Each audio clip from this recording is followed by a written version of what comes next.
El ahogado más hermoso del mundo, de Gabriel García Márquez. Los primeros niños que vieron el promontorio oscuro y sigiloso que se acercaba por el mar, se hicieron la ilusión de que era un barco enemigo. Después vieron que no llevaba banderas ni arboladura y pensaron que fuera una ballena. Pero cuando quedó varado en la playa, le quitaron los matorrales de sargazos, los filamentos de medusas y los restos de cardúmenes y naufragios que llevaba encima, y sólo entonces descubrieron que era un ahogado. Habían jugado con él toda la tarde enterrándolo y desenterrándolo en la arena, cuando alguien los vio por casualidad y dio la voz de alarma en el pueblo. Los hombres que lo cargaron hasta la casa más próxima notaron que pesaba más que todos los muertos conocidos, casi tanto como un caballo, y se dijeron que tal vez había estado demasiado tiempo a la deriva y el agua se le había metido dentro de los huesos.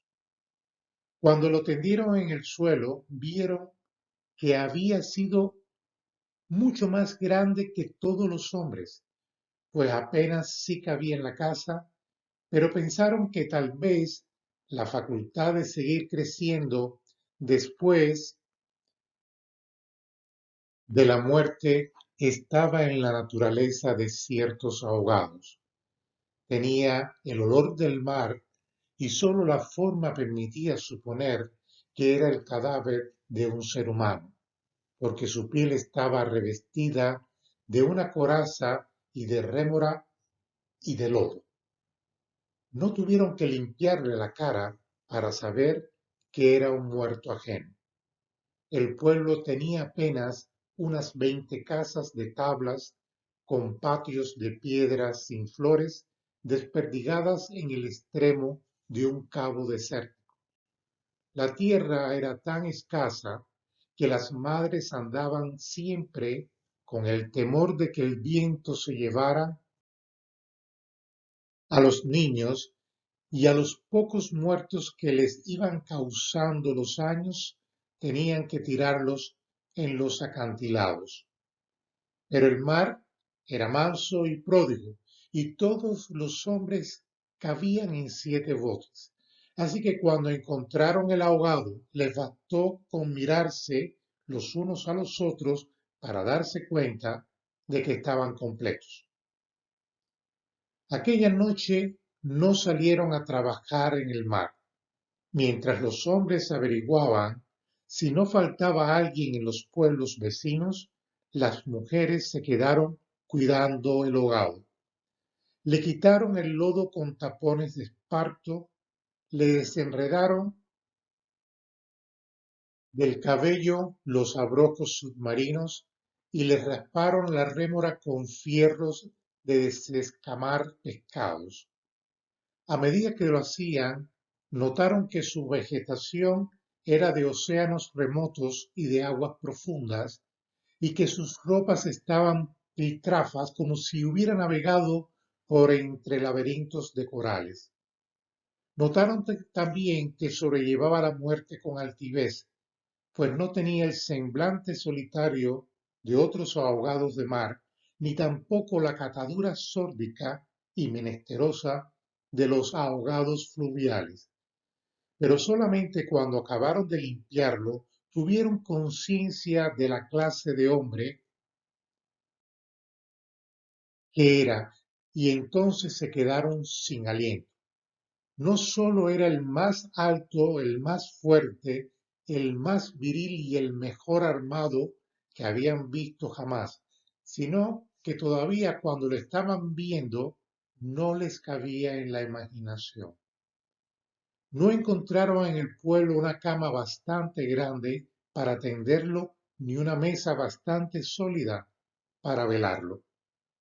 No le vinieron los pantalones de fiesta de los hombres más altos ni las camisas dominicales de los más corpulentos, ni los zapatos del mejor plantado.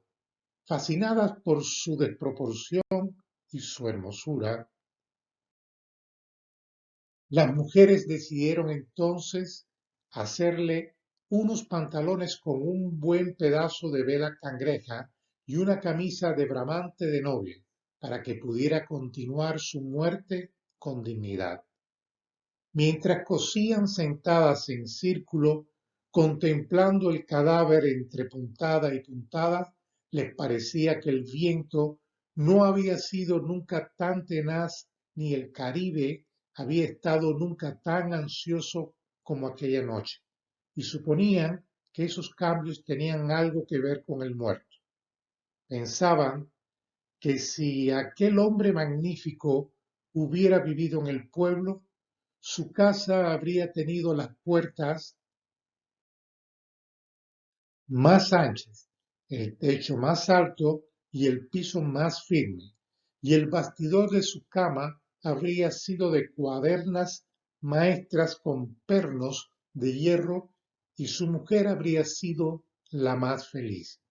Pensaban que habría tenido tanta autoridad que hubiera sacado los peces del mar con solo llamarlos por sus nombres, y habría puesto tanto empeño en el trabajo que hubiera hecho brotar manantiales de entre las piedras más áridas y hubiera podido sembrar flores en los acantilados. Lo compararon en secreto con sus propios hombres, pensando que no serían capaces de hacer en toda una vida lo que aquel era capaz de hacer en una noche, y terminaron por repudiarlos en el fondo de sus corazones como los seres más escuálidos y mezquinos de la tierra. Andaban extraviadas por esos dédalos de fantasía cuando la más vieja de las mujeres, que por ser la más vieja había contemplado al ahogado con menos pasión que compasión, suspiró: tiene cara de llamarse Esteban. Era verdad. A la mayoría le bastó con mirarlo otra vez para comprender que no podía tener otro nombre. Las más porfiadas,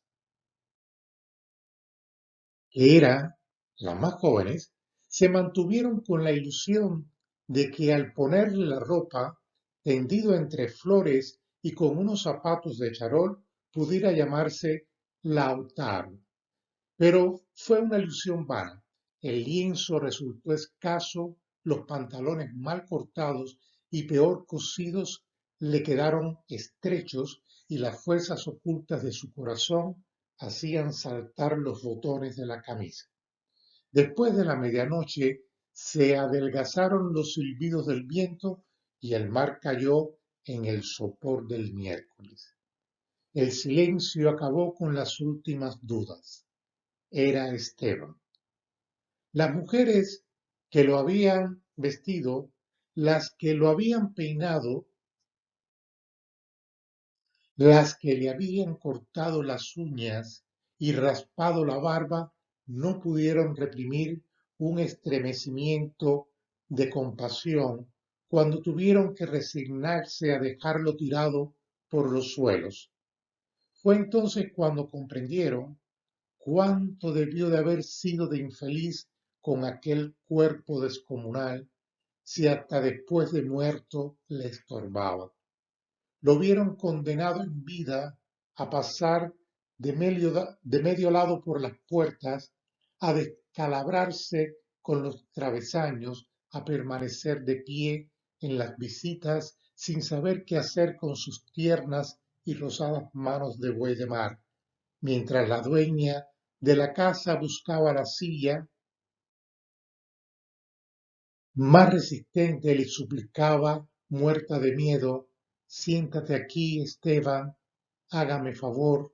Y él, recostado contra las paredes, sonriendo: no se preocupe, señora, así estoy bien, con los talones en carne viva y las espaldas escaldadas de tanto repetir lo mismo en todas las visitas.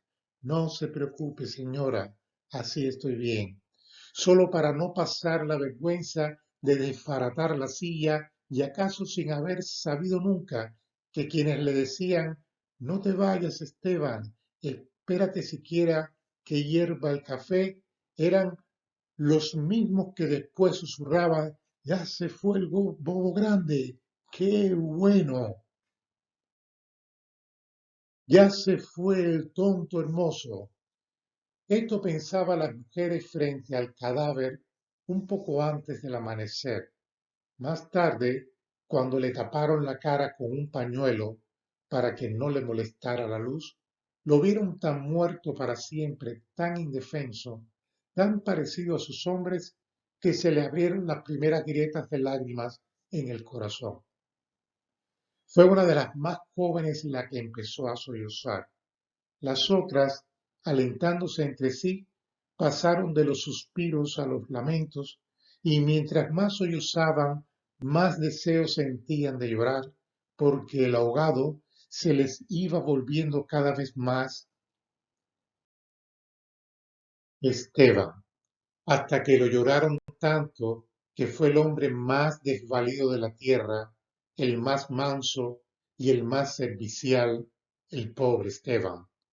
Así que cuando los hombres volvieron con la noticia de que el ahogado no era tampoco de los pueblos vecinos, ellas sintieron un vacío de júbilo entre las lágrimas. Bendito sea Dios, suspiraron, es nuestro.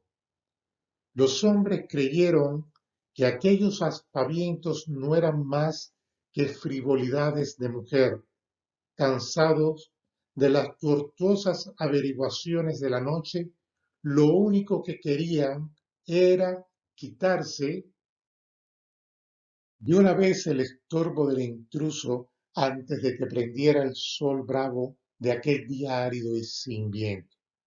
Improvisaron unas angarillas con resto de trinquetes y botavaras y las amarraron con carlingas de altura para que resistieran el peso del cuerpo hasta los acantilados.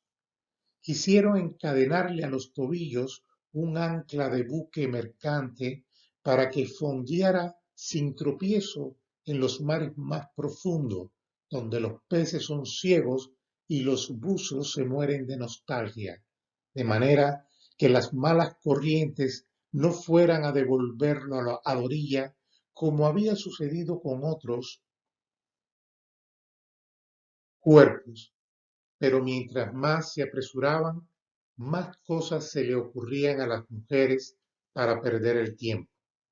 Andaban como gallinas asustadas, picoteando amuletos de mar en los arcones, unas estorbando por aquí porque querían ponerle al ahogado los escapularios del buen viento, otras estorbando allá para abrocharle una pulsera de orientación y al cabo de tanto, quítate de ahí, mujer, ponte donde no estorbes, mira que casi me haces caer sobre el difunto. A los hombres se les subieron al hígado las suspicacias y empezaron a rezongar que con qué objeto tanta ferretería de altar mayor para un forastero, si por muchos estoperoles y calderetas que llevara encima se lo iban a masticar los tiburones. Pero ellas seguían tricotando sus reliquias de pacotilla, llevando y trayendo, tropezando, mientras se le iba en suspiros los que no se les iba en lágrimas.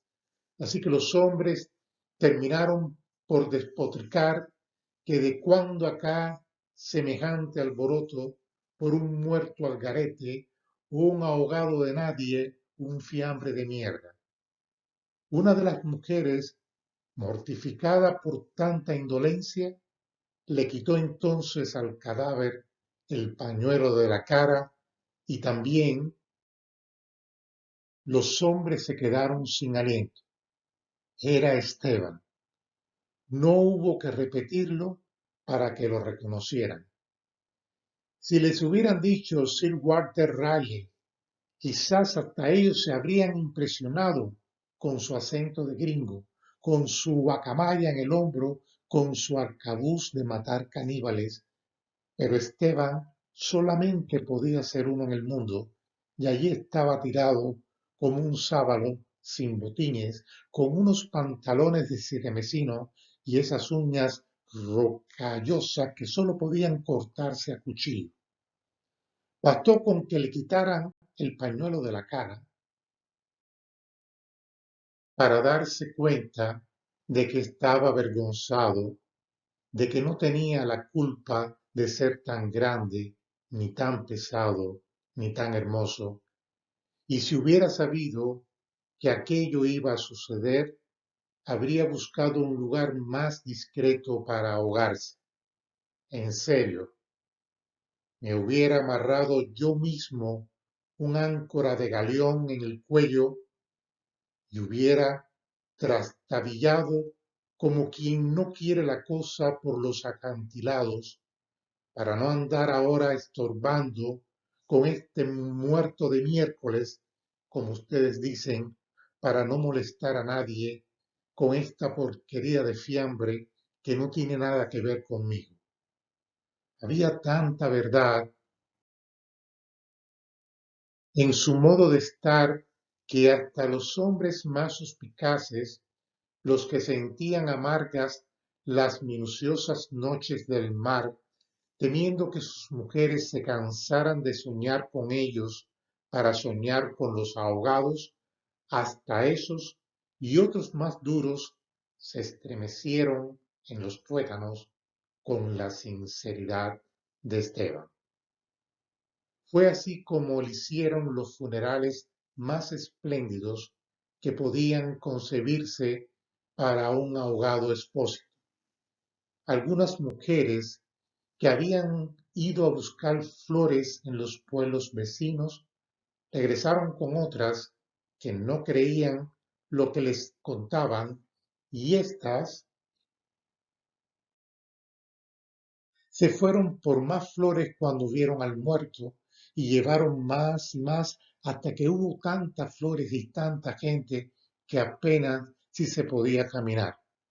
A última hora les dolió devolverlo huérfano a las aguas y le dieron un padre y una madre entre los mejores, y otros se le hicieron hermanos, tíos y primos, así que a través de él todos los habitantes del pueblo terminaron por ser parientes entre sí.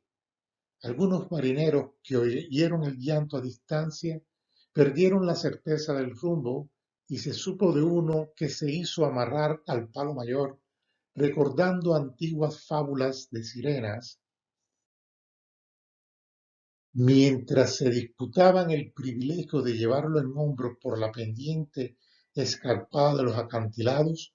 Hombres y mujeres tuvieron conciencia por primera vez de la desolación de sus calles, la aridez de sus patios, la estrechez de sus sueños frente al esplendor y la hermosura de su ahogado. Lo soltaron sin ancla para que volviera si quería y cuando lo quisiera, y todos retuvieron el aliento durante la fracción de siglos que demoró la caída del cuerpo hasta el abismo. No tuvieron la necesidad de mirarse los unos a los otros para darse cuenta de que ya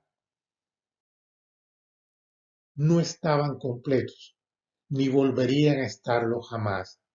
Pero también sabían que todo sería diferente desde entonces, que sus casas iban a tener las puertas más anchas, los techos más altos, los pisos más firmes, para que el recuerdo de Esteban pudiera andar por todas partes, sin tropezar con los travesaños y que nadie se atreviera a susurrar en el futuro: ya murió el bobo grande, qué lástima, ya murió el tonto hermoso, porque ellos iban a pintar la fachada de colores alegres para eternizar la memoria de Esteban y se iban a romper el espinazo excavando manantiales en la piedra y sembrando flores en los acantilados para que en los amaneceres de los años venturos los pasajeros de los grandes barcos despertaran sofocados por un olor de jardines en alta mar, y el capitán tuviera que bajar de su alcazar con su uniforme de gala, con su astrolabio, su estrella polar y su ristra de medallas de guerra, y señalando el promontorio de rosas en el horizonte del Caribe, dijera en 14 idiomas: miren allá, donde el viento es ahora tan manso que se queda a dormir bajo las camas, allá donde el sol brilla tanto que no saben hacia dónde mirar los girasoles, sí, allá es el pueblo de Esteban. Sí.